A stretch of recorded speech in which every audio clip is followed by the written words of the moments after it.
Assalamualaikum warahmatullahi wabarakatuh. Bismillahirrahmanirrahim. Alhamdulillahirabbil alamin. Alladzi khalaqal mauta wal hayata liyabluwakum ayyukum ahsanu amala. Wa huwal azizul ghafur. Asyhadu an la ilaha illallah wahdahu la syarikalah wa asyhadu anna Muhammadan abduhu wa rasuluh. Allahumma sholli wa sallim wa barik ala nabiyyina Muhammad wa ala alihi wa ashabihi ajma'in, amma ba'd. Pemirsa rahimakumullah, mari kita panjatkan puji dan syukur kehadirat Allah Subhanahu wa taala atas limpahan rahmat, nikmat dan hidayahnya. Kesempatan yang berbahagia ini kita masih dipertemukan dalam keadaan sehat, insya Allah. Dalam kehidupan kita sehari-hari tentu banyak permasalahan yang harus kita hadapi. Maka yang paling penting adalah bagaimana kita mengamalkan apa yang diperintahkan oleh Allah dan kemudian kita meninggalkan apa yang menjadi larangannya. Karena sejatinya dua hal ini adalah ujian bagi kita manusia. Satu ujian berupa perintah Allah yang harus dilaksanakan. Kemudian yang kedua adalah larangan Allah yang harus kita tinggalkan, kita jauhi. Maka ayat di depan yang saya baca, saya ulangi, a'udzubillahi minasyaitonirrajim. Alladzi khalaqal mauta wal hayata liyabluwakum ayyukum ahsanu amala. Yang menjadikan mati dan hidup supaya dia menguji kamu. Siapa di antara kamu yang paling baik amalnya? Jadi yang akan dilihat oleh Allah adalah amal kita. Amal yang baik yang kita lakukan. Yang lebih baik amalnya. Artinya, ketika kita menjalankan perintah Allah, ketika kita meninggalkan larangan-larangan Allah, maka itu yang kemudian akan dicatat. Dan kemudian menjadi investasi pahala dalam kehidupan kelak setelah kematian kita. Nah, pemirsa yang berbahagia, maka ujian dalam kehidupan ini, satu berupa perintah, kemudian yang kedua adalah larangan, ini yang harus kita perhatikan. Karena sering kita melakukan apa yang dilarang, atau bahkan kemudian kita meninggalkan apa yang diperintahkan. Sehingga sering kehidupan kita terbalik semacam itu. Maka yang perhatikan, apa yang diperintahkan oleh Allah, ini yang kemudian kita upayakan, kita lakukan semampu sekuat tenaga kita. Sedangkan yang menjadi larangan-larangannya tentu harus kita tinggalkan, kita jauhi, sehingga kehidupan kita menjadi lebih bermakna di hadapan Allah Subhanahu wa taala.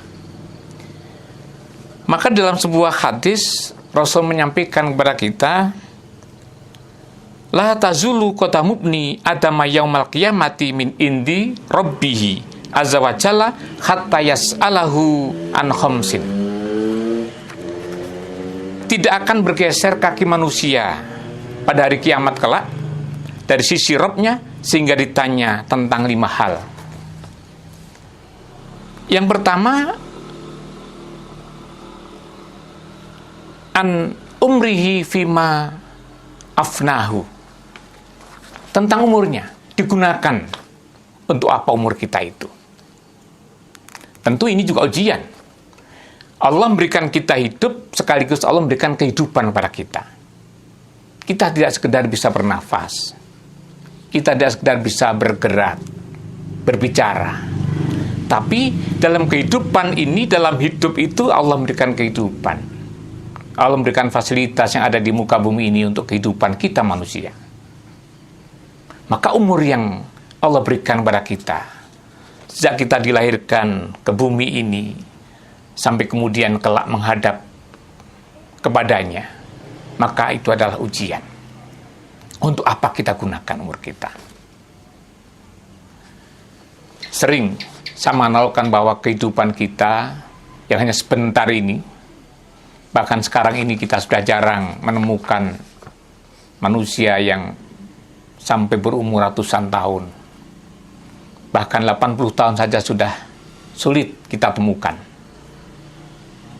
Tapi justru yang sebentar ini kehidupan yang tidak lama ini yang kemudian akan menentukan kehidupan kelak di akhirat selama-lamanya. Artinya segala sesuatu yang kita lakukan, segala sesuatu yang kita ucapkan dalam kehidupan di dunia ini yang kemudian akan menentukan baik buruknya kehidupan kita kelak dalam kehidupan sejati, kehidupan setelah kematian.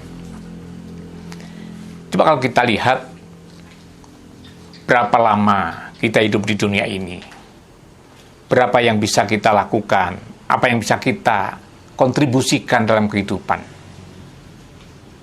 Namun kemudian itu yang akan menentukan kehidupan setelah kematian kita. Pemirsa rahimakumullah. Kemudian yang kedua,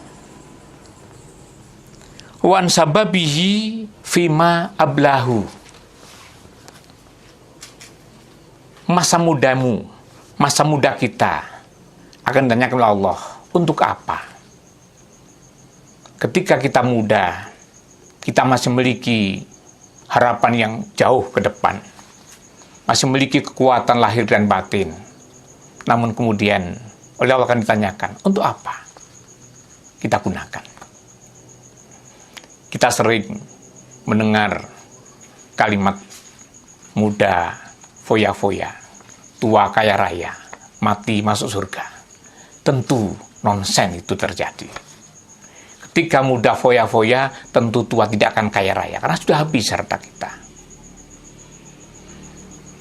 Kalau kemudian muda foya-foya, tua kaya tanpa ibadah, tidak mungkin ketika mati kelak akan dimasukkan ke dalam surga. Tapi bagaimana kontribusi kita ketika kita masih muda, ketika semangat kita masih berkobar, namun tidak kemudian kita gunakan untuk melakukan amal soleh, untuk melakukan perintah-perintah Allah yang menjadi ujian bagi kita, atau untuk meninggalkan segala larangan yang memang Allah larang untuk kita lakukan. Maka setelah umur kita ditanyakan, kemudian masa muda juga ditanyakan untuk apa, baru kemudian Allah akan menanyakan, waman wa an malihi min ainak tasabahu wa fima anfaqahu. Harta benda kita dapatkan dari mana, dan kemudian kita tasarufkan untuk apa. Sekecil apapun harta yang kita miliki akan dimintai pertanggungjawabannya. Bukan hanya sekedar ditanyakan kemana, tapi dari mana kita dapatkan, dan kemudian untuk apa kita gunakan. Maka bukan berarti Islam tidak boleh kita menyimpan, memiliki harta benda yang banyak. Justru dianjurkan umat Islam menjadi orang yang kaya, orang yang penuh harta benda, tapi kemudian harta benda itu kita dapatkan dengan cara yang baik, dan kemudian kita tasarufkan juga dengan cara yang baik pula. Inilah Islam. Sebentar lagi kita akan masuki bulan Dzulhijjah. Kita disunatkan untuk menyembelih hewan kurban. Bahkan kata Nabi, siapa yang mampu membeli seekor domba, seekor kambing, kemudian tidak digunakan, atau tidak mau menyembelih kambing di hari raya Idul Adha itu, maka kata Nabi, jangan dekati tempat sholatku. Ini suatu sindiran yang cukup keras bagi kita, yang kita memiliki harta benda, tapi kemudian kita tidak mampu mentasarufkan dalam kehidupan yang lebih baik. Kemudian yang kelima, wan amila fima alima. Tentang ilmu yang kita dapatkan, Allah memberikan kita ilmu pengetahuan, maka kemudian kita gunakan untuk apa? Ilmu pengetahuan itu akan kita gunakan untuk apa? Ilmu yang kita miliki. Padahal ilmu yang kita miliki harus kita amalkan, dan amal yang kita lakukan harus didasarkan dengan ilmu yang benar. Pemirsa rahimakumullah, maka mari ujian dalam kehidupan ini yang berbentuk umur kita digunakan untuk apa? Masa muda kita digunakan untuk apa? Harta benda kita dapatkan dari mana, dan kemudian kita tasarufkan kemana? bahkan kemudian ilmu yang Allah berikan kepada kita, seberapa kita mengamalkannya.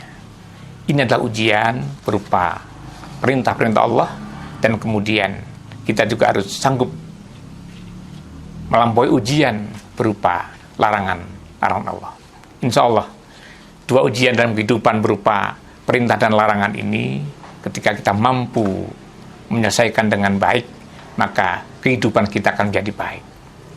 Baik dalam kehidupan di dunia ini, sampai kehidupan kita kelak di akhirat. Maka marilah kita gunakan kesempatan yang indah di dunia ini, yang tidak lama, tapi kemudian akan menentukan kehidupan yang sangat lama di akhirat. Mungkin ini yang bisa kita sampaikan. Insya Allah kita berjumpa di lain kesempatan. Bila taufiq wal hidayah, nasrullah wa fatun qarib. Assalamualaikum warahmatullahi wabarakatuh.